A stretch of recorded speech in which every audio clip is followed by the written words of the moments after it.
ആരിഫിന്റെ പ്രധാനമന്ത്രി സ്ഥാനാർത്ഥി ആരാണ്? കെ സി വേണുഗോപാലിന്റെ പ്രധാനമന്ത്രി സ്ഥാനാർത്ഥി ആരാണ്? ഒരാളല്ലേ? ഡി രാജയുടെയും സീതാറാം യെച്ചൂരിയുടെയും രാഹുൽ ഗാന്ധിയുടെയും പിന്നെ തമിഴ്നാട്ടിലെ സ്റ്റാലിന്റെയും കൂടെ രാഹുൽ ഗാന്ധിയുടെയും കൂടെ രാഹുൽ ഗാന്ധിയുടെ ഉറയിലിട്ട വാള് ഊരി കൊടുക്കാൻ വേണ്ടി പോയത്, അങ്ങനെ അവിടെ പ്രദർശനം നടത്തി വാള് പ്രദർശിപ്പിച്ച പിണറായി വിജയനെ ഞാൻ നിങ്ങളുമൊക്കെ കണ്ടില്ലേ? മറന്നിട്ടില്ലല്ലോ. നമ്മള് അഭിനയിക്കണം. നല്ല രീതിയിൽ ആളുകളോട് എങ്ങനെയാണോ അവന്റെ വോട്ട് കവർന്നെടുക്കേണ്ടത് അതിനുള്ള എല്ലാ അഭ്യാസങ്ങളും അടവുകളും പയറ്റണം. എന്നിട്ട് പോയാൽ പിന്നെ ഒരു പൊടി പോലും ഇല്ല കണ്ടുപിടിക്കാൻ. അനിക്സ്പ്രയുടെ പരസ്യം പോലെയാകും. അതാണ് ഇവിടെ കാലാകാലങ്ങളായിട്ട് നടന്നുകൊണ്ടിരിക്കുന്നത്. ആലപ്പുഴയ്ക്ക് വേറൊരു ചരിത്രം കൂടിയുണ്ട്. ആലപ്പുഴയിൽ ഭാരതീയ ജനതാ പാർട്ടിക്ക് കഴിഞ്ഞ പാർലമെന്റിന്റെ തൊട്ട് പാർലമെന്റിൽ ഉണ്ടായിരുന്ന 19,000 വോട്ടാണ്. അത് കഴിഞ്ഞതിന് തൊട്ട് മുന്നത്തെ പാർലമെന്റ് തെരഞ്ഞെടുപ്പിൽ 50,000 എത്തി. കഴിഞ്ഞ തെരഞ്ഞെടുപ്പിൽ അത് എത്രയായി? 1,80,000 ആയി. അപ്പോ എത്രയും സ്പീഡിൽ ഭാരതീയ ജനതാ പാർട്ടിയുടെ വളർച്ച നടക്കുന്ന ഒരു പാർലമെന്റ് മണ്ഡലമാണ് ആലപ്പുഴ പാർലമെന്റ് മണ്ഡലം, നമ്മുടെ ആലപ്പുഴ ജില്ല. ഇന്ത്യയുടെ പ്രധാനമന്ത്രി സ്വച്ഛ് ഭാരത് പദ്ധതി കൊണ്ടുവന്നു. അതിവിടുത്തെ പെൺകുട്ടികൾക്ക് വേണ്ടി, അമ്മമാർക്ക് വേണ്ടി. ഇന്ത്യയുടെ പ്രധാനമന്ത്രി ആവാസ് യോജന പദ്ധതി മാത്രമല്ല, കിസാൻ സമ്മാൻ നിധി പദ്ധതി കൊണ്ടുവന്നു. കർഷകർക്ക് ആവശ്യമായിട്ടുള്ള പദ്ധതി. അല്ലെങ്കിൽ ഒരു തെരഞ്ഞെടുപ്പിൽ മത്സരിക്കുന്ന ഒരു സ്ഥാനാർത്ഥിയും പറയാത്ത ഒരു വിമൻ ഓറിയന്റഡ് പ്രകടന പത്രിക അത് ഞാൻ അവതരിപ്പിക്കുകയാണ്. നിങ്ങൾക്ക് പെൺകുട്ടികളെ ഇഷ്ടമല്ലേ? നിങ്ങളുടെ മകളെ ഇഷ്ടമാണ്, നിങ്ങളുടെ ഭാര്യയെ ഇഷ്ടമാണ്, നിങ്ങളുടെ അമ്മയെ ഇഷ്ടമാണ്, നിങ്ങളുടെ അയൽവക്കത്തെ പെൺകുഞ്ഞിനെ അവളുടെ വളർച്ച കാണണം, അത് നിങ്ങൾക്ക് താല്പര്യമുണ്ട്. അങ്ങനെയുള്ള സഹോദരന്മാർ എന്നോടൊപ്പം ചേർന്ന് നിൽക്കും എന്ന് ഞാൻ കരുതുന്നു. ഞാൻ പറഞ്ഞിട്ടുള്ളത് +2 കഴിഞ്ഞ് ഉടൻ തന്നെ നമ്മുടെ കുഞ്ഞുങ്ങളെ വിവാഹം കഴിച്ചു കൊടുക്കണ്ട എന്ന് തീരുമാനിക്കണം. അവരെ പഠിപ്പിക്കണം. അവർക്ക് 25,000 രൂപയുടെ സ്കോളർഷിപ്പ് കൊടുക്കുക എന്നുള്ള ഒരു ദൌത്യം ഏറ്റെടുത്തുകൊണ്ടാണ് ഞാൻ നിങ്ങളുടെ സഹോദരിയായിട്ട് പ്രകടന പത്രികയിൽ ഒരു കാര്യം ഉന്നയിച്ചിട്ടുള്ളത്. ഇഡിയുടെ അന്വേഷണം എത്തിയിരിക്കുന്ന ഒരു നിമിഷമാണ് ഇന്ന് ഉച്ചയ്ക്ക് ശേഷം നമ്മുടെ മുന്നിൽ പ്രഖ്യാപിക്കപ്പെട്ട ദിവസം എന്ന് പറയുന്നത്. പാവപ്പെട്ടവരുടെ നേതാക്കന്മാർ കേരളത്തിൽ ഉണ്ടായിരുന്നു. കമ്മ്യൂണിസ്റ്റ് പാർട്ടിയിൽ, മാർക്സിസ്റ്റ് പാർട്ടിയിൽ AK ഗോപാലനും EM ശങ്കരൻ നമ്പൂതിരിപ്പാടും ഉൾപ്പെടെയുള്ള ആദ്യകാല നേതാക്കന്മാർ, കമ്മ്യൂണിസ്റ്റുകാർ, അവരുടെ ആഗ്രഹം എന്ന് പറയുന്നത് ഉള്ളവനും ഇല്ലാത്തവനും തമ്മിലുള്ള അന്തരം കുറയ്ക്കാനായിരുന്നു. അവർ പട്ടിണി ജാഥ നയിച്ചു, അവർ പട്ടിണി സമരം നയിച്ചു. പക്ഷെ ഇന്ന് കേരളത്തിൽ നിങ്ങൾ ആലപ്പുഴ പാർലമെന്റ് മണ്ഡലത്തിലെ ജനങ്ങളെ ഏറ്റവും കൂടുതൽ പറ്റിച്ച ആ കരിമണൽ കർത്തയുമായിട്ട് രഹസ്യബാന്ധവം നടത്തിയിട്ടുള്ള ആളുകളുടെ ഒരു കൂട്ടായ്മ, അത് കേരളത്തിൽ രൂപപ്പെട്ടപ്പോൾ അതിനെതിരെ പ്രതികരിക്കുകയും നിങ്ങളുടെ സഹോദരിയായിട്ടുള്ള ഞാൻ ഉൾപ്പെടെയുള്ളവർ നിരവധി തവണ അതിനെതിരെ പോരാട്ടം നടത്തുകയും ചെയ്തപ്പോ ഇന്ന് ഞാൻ ഉൾപ്പെടെയുള്ളവർ സന്തോഷിക്കുകയാണ്. കേരളത്തിലെ മുഖ്യമന്ത്രിയെ ED കരിമണലിൽ കർത്തയുടെ വിഷയവുമായി ബന്ധപ്പെട്ടുകൊണ്ട് വിളിക്കാനായിട്ട് തീരുമാനമെടുത്തിരിക്കുകയാണ്. അപ്പോ തോമസ് ഐസക് പറയുകയാണ്, ED അങ്ങനെ മൂക്കിൽ കയറ്റുമോ എന്നാണ് ചോദിച്ചത്. ഞാൻ പറയാൻ ആഗ്രഹിക്കുന്നു, സാറേ, നിങ്ങളുടെ കിഫ്ബി ബോണ്ട് പിന്നാലെ വരുന്നുണ്ട്. താങ്കൾ നടത്തിയിട്ടുള്ള അഴിമതിയുടെ കോടികളുടെ കണക്കും അതും ദേശീയ ഏജൻസി പരിശോധനയ്ക്ക് വിധേയമാക്കുന്നുണ്ട്. ഉപ്പ് തിന്നാൽ വെള്ളം കുടിക്കണം എന്നുള്ളതാണ്. കേരളത്തിന്റെ മുഖ്യമന്ത്രിയുടെ കുടുംബക്കാർക്ക് നിങ്ങൾ കേവലം പാഠപുസ്തകത്തിൽ എഴുതി വെച്ച നോട്ടുകെട്ടുകൾ മാത്രം വാങ്ങി എന്നുള്ളതല്ല കേസ്. മറിച്ച് കേരളത്തിന്റെ പൊതുമേഖലാ സ്ഥാപനമായിട്ടുള്ള KMML-ന് ആവശ്യമായിട്ടുള്ള അസംസ്കൃത വസ്തു കൊടുക്കാൻ ഇല്ല എന്ന് കോടതി മുമ്പാകെ ബോധ്യപ്പെടുത്തിയിട്ട് ഇന്ത്യയുടെ പ്രധാനമന്ത്രിയോട് പോലും നിങ്ങൾ പറഞ്ഞു, പൊതുമേഖലാ സ്ഥാപനത്തിന് ആവശ്യമായിട്ടുള്ള കരിമണൽ കൊടുക്കാനില്ല, നിങ്ങളുടെ കയ്യിൽ മോണോസൈറ്റ് ഇല്ല, ബ്രുസൈറ്റ് ഇല്ല, സിർക്കോണിയമില്ല എന്ന് നിങ്ങൾ ബോധ്യപ്പെടുത്തി നീതിന്യായ കോടതികളുടെ മുൻപാകെ നിങ്ങൾ ഇവിടുത്തെ ഇന്ത്യൻ ജനാധിപത്യത്തിലെ ജനങ്ങളോട് പറഞ്ഞു. ഇവിടുത്തെ ടെക്നോളജിസ്റ്റുകളോട്, ഇവിടുത്തെ ശാസ്ത്രജ്ഞന്മാരോട്, ISROയുടെ ശാസ്ത്രജ്ഞന്മാരോട് വരെ നിങ്ങൾ പറഞ്ഞത് നിങ്ങൾക്ക് ആവശ്യമായിട്ടുള്ള ധാതു അത് ആലപ്പുഴയിൽ നിന്ന് എടുക്കാനില്ല എന്നാണ്. എന്നാൽ ഈ മേജർ ധാതു നിങ്ങൾ എടുക്കാൻ വേണ്ടിയിട്ട് ഉപയോഗപ്പെടുത്തിയത് ആരെയാണ്? ഇവിടെ എനിക്കെതിരായിട്ട് മത്സരിക്കുന്ന വേണുഗോപാലും പിണറായി വിജയനും കരിമണൽ കർത്തയും ഒരു ലോബിയായിരുന്നു എന്ന് ഇപ്പൊ കേരളത്തിലെ ജനങ്ങൾക്ക് ബോധ്യപ്പെട്ടു. ആ ലോബിക്കെതിരായിട്ടുള്ള ഒരു അന്വേഷണം, ദേശീയ ഏജൻസിയുടെ അന്വേഷണം കേരളത്തിന്റെ മുഖ്യമന്ത്രിയുടെ വീട്ടുപടിക്കലെത്തി നിൽക്കുകയാണ്.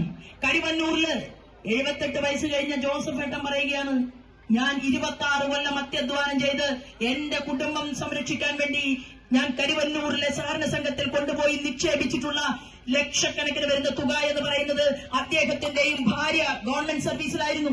അദ്ദേഹം ഒരു ഗവൺമെന്റ് ജീവനക്കാരനായിരുന്നു. അവരുടെ മുഴുവൻ കിട്ടിയ പണം കരുവന്നൂരില് കെട്ടിവെച്ചതിനു ശേഷം മരുന്ന് വാങ്ങാൻ ഗതിയില്ലാതെ സ്വന്തം ഭാര്യ പിടഞ്ഞു വീതം മരിക്കേണ്ടത് കാണേണ്ടി വന്ന ജോസഫേട്ടും ഇന്ന് പെട്ടി ഓട്ടോറിക്ഷയുമായിട്ട് കേരളത്തിന്റെ തെരുവീതിയിലെ കരുവന്നൂരിന്റെ പരിസര പ്രദേശത്ത് നടക്കുമ്പോ കണ്ണൂരിലേക്ക് വണ്ടി കയറിയിട്ട് മാർക്സിസ്റ്റ് പാർട്ടിയുടെ സംസ്ഥാന സെക്രട്ടറിക്ക് വരെ പരാതി കൊടുത്തിട്ട് ആ കരുവന്നൂർ സഹകരണ സംഘ തട്ടിപ്പിനെതിരെ മുഖം തിരിഞ്ഞു നിന്ന സമീപനമാണ് കേരളത്തിലെ മാർക്സിസ്റ്റ് പാർട്ടിയുടെ നേതൃത്വം നടത്തിയതെങ്കിൽ ഇവർ രണ്ടു കൂട്ടരും ഒന്നാണ് എന്ന് ഞാൻ സൂചിപ്പിക്കുകയാണ്.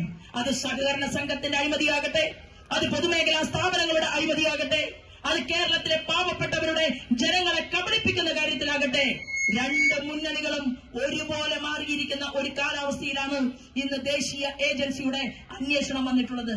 ഞങ്ങൾ പറയാൻ ആഗ്രഹിക്കുന്നു, എന്തായാലും കേന്ദ്രമന്ത്രി, മുൻ കേന്ദ്രമന്ത്രി ചിദംബരത്തിനേക്കാൾ വലിയ ആളൊന്നുമല്ലല്ലോ ഈ പാവയ്ക്ക വലിപ്പത്തിലുള്ള നമ്മുടെ സ്വന്തം കേരളത്തിന്റെ മുഖ്യമന്ത്രി പിണറായി വിജയൻ ആണോ? ആ ചിദംബരത്തിന് ദേശീയ ഏജൻസിക്ക് മാസങ്ങളോളം വർഷങ്ങളോളം അന്വേഷണം നടത്തി തെറ്റ് ചെയ്തുവെന്ന് കണ്ടെത്തിയപ്പോൾ ജയിലിനകത്ത് അടയ്ക്കാൻ സാധിച്ചുവെങ്കിൽ, പ്രിയപ്പെട്ടവരെ, പാവപ്പെട്ടവരെ, ജനാധിപത്യമില്ലെന്നും ഞങ്ങൾക്ക് ഇവിടുത്തെ നീതിന്യായ കോടതികളിൽ വിശ്വാസമില്ലെന്നും ഞാൻ ഭരണകൂടത്തെ അംഗീകരിക്കില്ലെന്നും പറഞ്ഞ കെജ്രിവാള് അങ്ങനെ അണിയറയിൽ അഴിമതിക്കാരുമായി കൂട്ടുകൂടിയപ്പോൾ ആ കെജ്രിവാളിനെ ജയിലിലടക്കാൻ സാധിച്ചുവെങ്കിൽ, ഇവിടെ VD സതീശൻ ഇന്ന് സ്റ്റേറ്റ്മെന്റ് പറഞ്ഞിരിക്കുന്നത് എന്താണെന്ന് അറിയുമോ? ഇത് ഒരു നാടകമാണ് എന്നാണ് പറഞ്ഞിട്ടുള്ളത്. അതിന്റെ അർത്ഥം എന്താണ്? VD സതീശന്റെ അഭിപ്രായം എന്താണ്? കോൺഗ്രസിന്റെ നേതാവാണല്ലോ VD സതീശൻ. എന്താ VD സതീശന്റെ അഭിപ്രായം?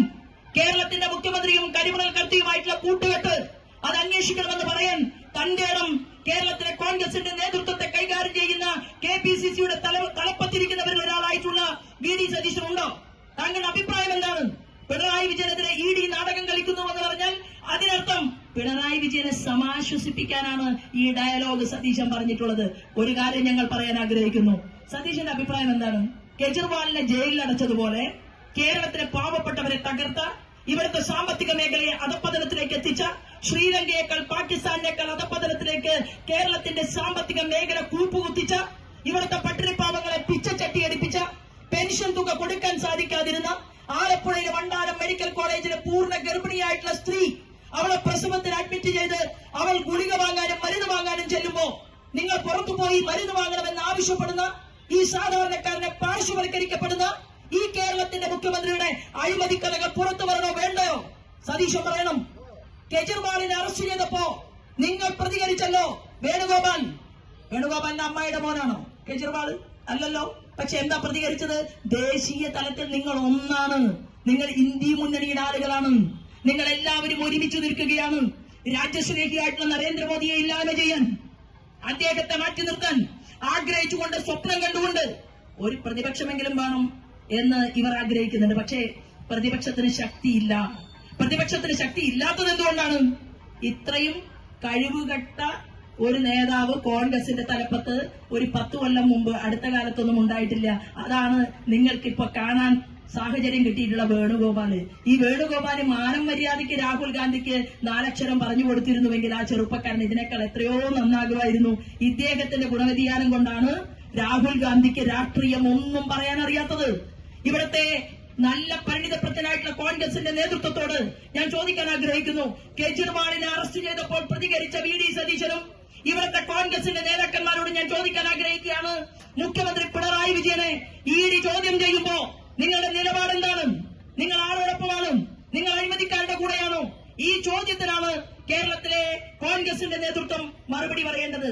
നിങ്ങൾ ഒന്നാണ് എന്ന് പല കാര്യങ്ങളിലും ബോധ്യപ്പെട്ട ഒരു സാഹചര്യത്തിൽ നിങ്ങളൊന്ന് ഒരു ഭാഗത്ത് നിൽക്കണം.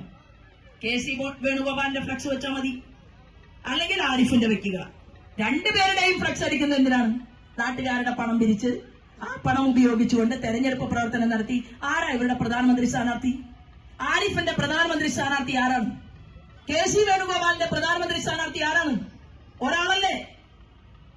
D രാജയുടെയും സീതാറാം യെച്ചൂരിയുടെയും രാഹുൽ ഗാന്ധിയുടെയും പിന്നെ തമിഴ്നാട്ടിലെ സ്റ്റാലിന്റെയും കൂടെ, രാഹുൽ ഗാന്ധിയുടെയും കൂടെ, രാഹുൽ ഗാന്ധിയുടെ ഉറയിലിട്ട വാള് ഊരിക്കൊടുക്കാൻ വേണ്ടി പോയത്, അങ്ങനെ അവിടെ പ്രദർശനം നടത്തി വാള് പ്രദർശിപ്പിച്ച പിണറായി വിജയനെ ഞാൻ നിങ്ങളുമൊക്കെ കണ്ടില്ലേ? മറന്നിട്ടില്ലല്ലോ നമ്മള്. നിങ്ങളെല്ലാവരും ഒന്നാണെങ്കിൽ പ്രിയപ്പെട്ടവരെ, ആലപ്പുഴയിലെ ജനങ്ങളെ, കേരളത്തിലെ ജനങ്ങളെ ഇവർ പറ്റിക്കുകയാണ്. ഇവരുടെ ആഗ്രഹം എന്താണ്? നല്ലവരായ മാർക്സിസ്റ്റ് പാർട്ടിയുടെ സഹോദരന്മാർ അവർ ഇത്രകാലവും പ്രവർത്തിച്ചത് ഈ രാജ്യത്തെ തകർക്കുകയും രാജ്യത്തിന്റെ കടകമ്പോള വ്യവസ്ഥിതിയെ വലിയ കരാറുകൾക്ക് തുറന്നു കൊടുക്കുകയും ലോകത്തിന്റെ മുന്നിൽ ഭാരതം തകർക്കപ്പെടുകയും ചെയ്ത പതിറ്റാണ്ടുകൾ ഈ രാജ്യത്തിന്റെ ഭരണകൂടത്തെ നയിച്ച കോൺഗ്രസിനെ പരാജയപ്പെടുത്താനല്ലേ കമ്മ്യൂണിസ്റ്റുകാരൻ ഇത്രയും കാലം പണിയെടുത്തത്, മാർക്സിസ്റ്റ് പാർട്ടിക്കാരൻ പണിയെടുത്തത്? നിങ്ങൾ അതിനല്ലേ ഇൻകുലാബ് സിന്ദാബാദ് വിളിച്ചത്? നിങ്ങൾ പറഞ്ഞത് പാവപ്പെട്ട പാടത്ത് പണിയെടുക്കുന്ന തൊഴിലാളികളുടെ കൂടെയാണ് നിങ്ങൾ എന്നല്ലേ?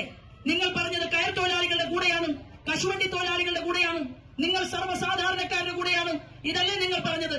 പക്ഷേ ഇന്ന് നിങ്ങൾ പാവപ്പെട്ടവരുടെ കൂടെയാണോ? നിങ്ങളുടെ നേതാവ് കാസർഗോഡ് മുതൽ തിരുവനന്തപുരം വരെ പിണറായി വിജയൻ ഒരു യാത്ര നടത്തിയല്ലോ. 1.5 കോടി രൂപയുടെ ചെലവുള്ള ബസ്സിൽ, 1.5 കോടി രൂപയ്ക്ക് തയ്യാറാക്കിയിട്ടുള്ള ബസ്സിൽ യാത്ര നടത്തി. ആരുമായിട്ടാണ് ചർച്ച നടത്തിയത്? ഏറ്റവും വലിയ പ്രമാണിമാർ, ഏറ്റവും വലിയ പൈസക്കാർ, കൂപ്പർ സ്വന്തമായിട്ടുള്ളവർ, ഒരു സൈക്കിളിൽ യാത്ര ചെയ്യുന്നവരോട് ചർച്ച ചെയ്തില്ല. ആ ബസ്സിൽ നിന്നൊന്ന് താഴെ ഇറങ്ങിയിട്ട് പാവപ്പെട്ടവരൊന്ന് ചേർത്ത് പിടിച്ചില്ല. ഷാളിടാൻ വേണ്ടി കാത്തു നിൽക്കുന്ന സാധാരണക്കാരന് ഒരു കൈ കൊടുക്കാൻ കേരളത്തിന്റെ മുഖ്യമന്ത്രിയും മന്ത്രിമാരും തയ്യാറായില്ല. നിങ്ങൾ ആർക്കു വേണ്ടിയാണ് ഈ യാത്ര നടത്തിയത്? നിങ്ങൾ പാവപ്പെട്ടവർക്ക് വേണ്ടിയാണോ? ഇന്ന് പാവപ്പെട്ടവർക്ക് വേണ്ടി പ്രവർത്തിക്കുന്ന, ജീവിക്കുന്ന ഒരു മനുഷ്യൻ, അദ്ദേഹം ശ്രീമാൻ നരേന്ദ്രമോദിയാണ്. അദ്ദേഹമാണ് പറഞ്ഞത്, ഇന്ത്യയിൽ 2024 എന്നൊരു വർഷമുണ്ടെങ്കിൽ MP-മാർക്ക് ശുഷ്കാന്തി ഉണ്ടെങ്കിൽ വീടില്ലാത്തവരായി ഒരാൾ പോലും ഉണ്ടാകാൻ പാടില്ല. എന്നാൽ ആലപ്പുഴ പാർലമെന്റ് മണ്ഡലത്തിലേക്ക് നിങ്ങളുടെ മുൻ MP കൊണ്ടുവന്നത് 10,000 വീടാണ്. 1 ലക്ഷം വീട് പാവപ്പെട്ടവർക്ക് കൊടുക്കാൻ നരേന്ദ്രമോദി തയ്യാറായിരുന്നു. നിങ്ങൾ വാങ്ങാൻ തയ്യാറായില്ല. കാരണം എന്താണ്?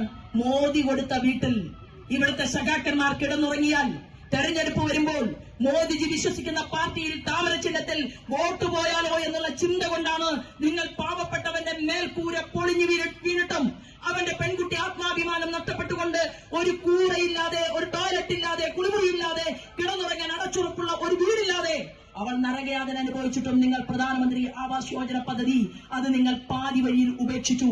പ്രിയപ്പെട്ടവരെ, ഇന്ത്യയുടെ പ്രധാനമന്ത്രി സ്വച്ഛ് ഭാരത് പദ്ധതി കൊണ്ടുവന്നു. അതിവിടുത്തെ പെൺകുട്ടികൾക്ക് വേണ്ടി, അമ്മമാർക്ക് വേണ്ടി. ഇന്ത്യയുടെ പ്രധാനമന്ത്രി ആവാസ് യോജന പദ്ധതി മാത്രമല്ല, കിസാൻ സമ്മാൻ നിധി പദ്ധതി കൊണ്ടുവന്നു.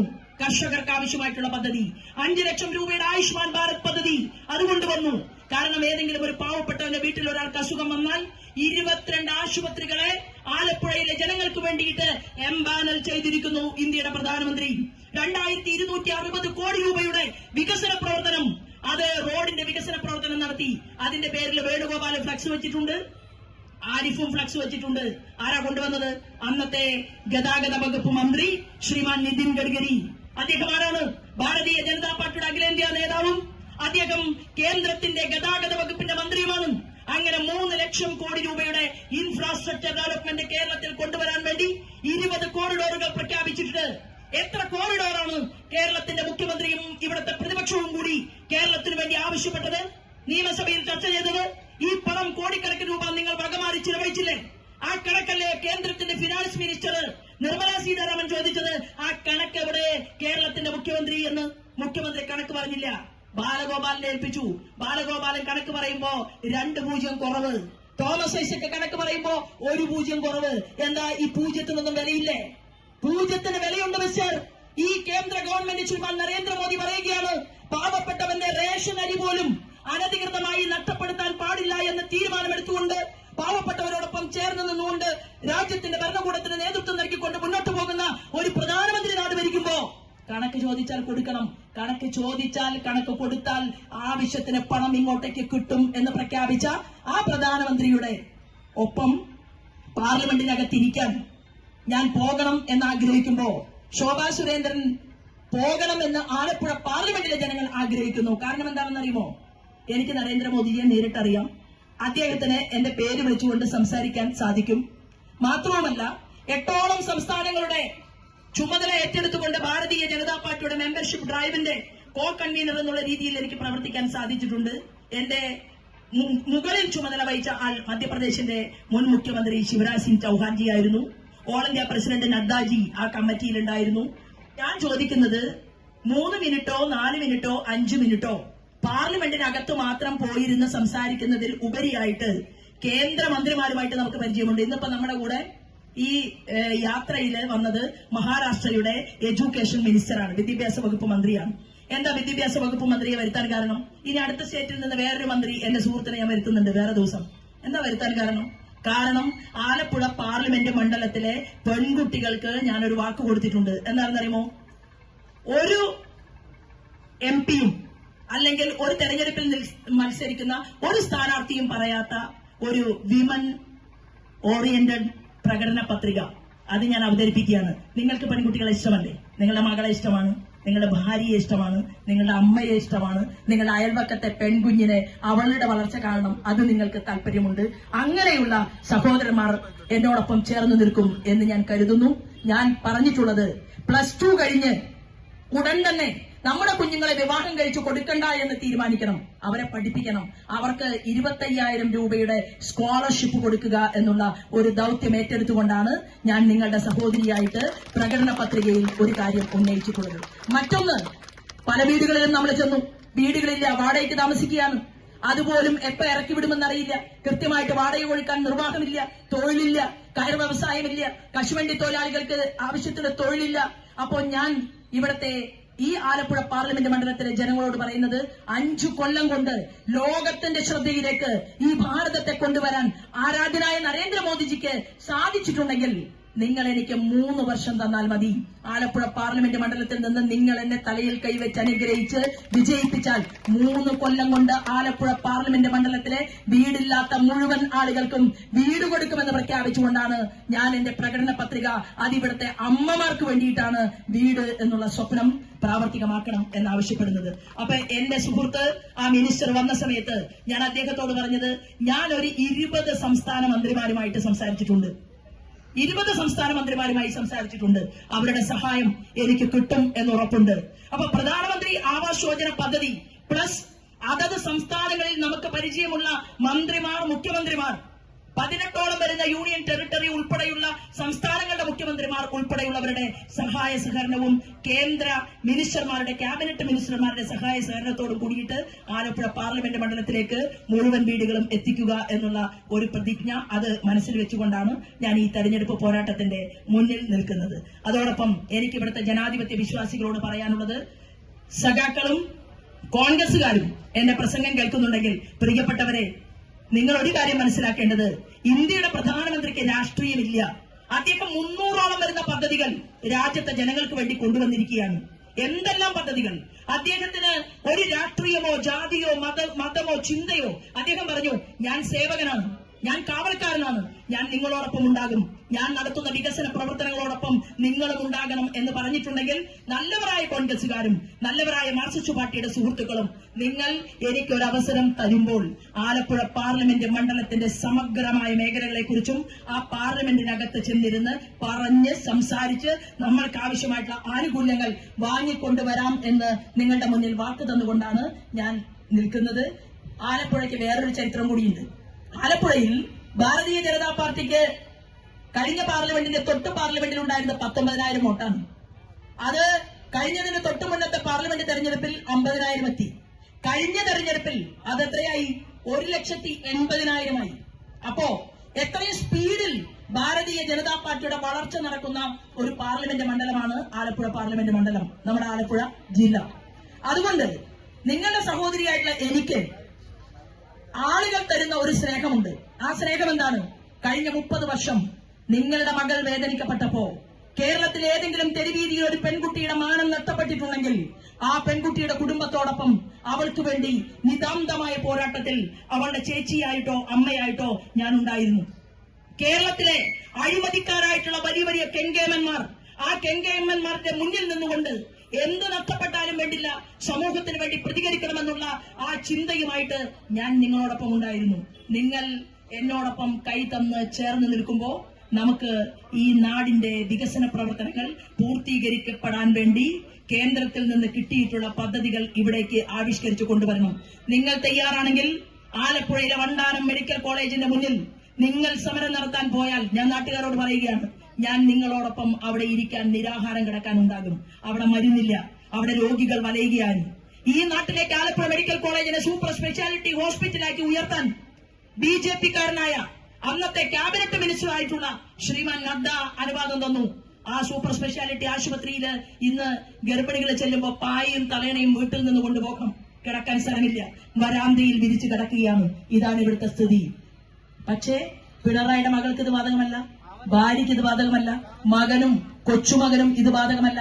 പക്ഷെ സാധാരണക്കാരന്, പാവപ്പെട്ടവന്, അവന് ജീവിക്കാൻ നിർവാഹമില്ലാത്ത ഒരു അവസ്ഥാവിശേഷം ഈ കേരളത്തിന്റെ മണ്ണിൽ സൃഷ്ടിച്ചിട്ടുണ്ടെങ്കിൽ നിങ്ങൾ പോരാട്ടം നടത്തണം, നിങ്ങൾ മുന്നോട്ട് വരണം.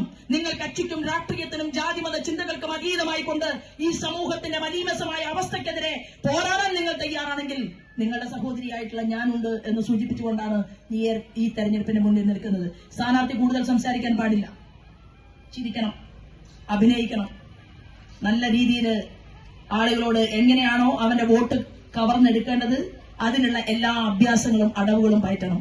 എന്നിട്ട് പോയാൽ പിന്നെ ഒരു പൊടി പോലും ഇല്ല കണ്ടുപിടിക്കാൻ, അനിക്സ്പ്രയുടെ പരസ്യം പോലെയാകും. അതാണ് ഇവിടെ കാലാകാലങ്ങളായിട്ട് നടന്നുകൊണ്ടിരിക്കുന്നത്. 10 കൊല്ലം നിങ്ങൾ അവസരം കൊടുത്ത വേണുഗോപാൽ കേന്ദ്രമന്ത്രിയായി. എന്താ ആലോചിച്ചത്? ദീർഘദർശിയാണ്. ആലോചിച്ചത് എന്താണെന്നറിയുമോ? എങ്ങനെയാണ് രാജസ്ഥാനിലെ ഏറ്റവും വലിയ കൊള്ളക്കാരനായിട്ടുള്ള കേന്ദ്രമന്ത്രി ശിശ്രാം ഓലയുമായിട്ട് കൂട്ടുകെട്ടുണ്ടാക്കുക? എങ്ങനെയാണ് ശിശ്രാം ഓലയ്ക്ക് ഖനനം നടത്താൻ വേണ്ടിയിട്ട് ആലപ്പുഴയിലെ കരിമണൽ കർത്തയെ സുഹൃത്താക്കി കൊടുക്കുക? എങ്ങനെയാണ് പാർട്ണർഷിപ്പ് ബിസിനസ് നടത്തുക? ഇതാണ് ദീർഘദർശിയായിട്ടുള്ള വേണുഗോപാൽ പരിശ്രമിച്ചതും വിജയിച്ചതും. കോടിക്കണക്കിന് രൂപ ദേശീയ ഏജൻസിന് മുൻപാകെ ഈ രേഖകളെല്ലാം നമ്മൾ കൈമാറിയിട്ടുണ്ട്. ഞാൻ പറയാൻ ആഗ്രഹിക്കുന്നു, പ്രിയപ്പെട്ടവരെ, ഇനിയും ചതിക്കപ്പെടാതെ ഈ നാടിന്റെ വികസന പ്രവർത്തനങ്ങൾക്ക് വേണ്ടി നിങ്ങൾ ആഗ്രഹിക്കുന്നുവെങ്കിൽ നിങ്ങളിൽ ഒരാളായി ഞാൻ പ്രവർത്തിക്കും എന്ന് പറഞ്ഞുകൊണ്ട് എന്റെ തെരഞ്ഞെടുപ്പ് ചിഹ്നം താമരയാണ്. താമരയിൽ വോട്ട് നൽകി അനുഗ്രഹിച്ച് അയച്ചാൽ തീർച്ചയായിട്ടും അത് ആലപ്പുഴ പാർലമെന്റ് മണ്ഡലത്തിന്റെ വികസനത്തിന് വേണ്ടിയായിരിക്കും എന്ന് സൂചന നൽകിക്കൊണ്ട് ഞാൻ പറയുന്നത് ശരിയാണ് എന്ന് നിങ്ങൾക്ക് ഉത്തമ ബോധ്യമുണ്ടെങ്കിൽ എന്റെ തെരഞ്ഞെടുപ്പ് ചിഹ്നം താമരയാണ്. താമരയിൽ ഒരു വോട്ട് നൽകുക എന്ന് സൂചിപ്പിച്ചുകൊണ്ട് എന്നെ കണ്ടതിനും സ്വീകരിച്ചതിനും നന്ദി അറിയിച്ചതുകൊണ്ട് ഞാൻ എന്റെ വാക്കുകൾ നിർത്തുന്നു. വന്ദേ മാതരം. ഒരു ചടങ്ങ് കൂടിയുണ്ട്. നമ്മുടെ സ്ഥാനാർത്ഥിക്ക്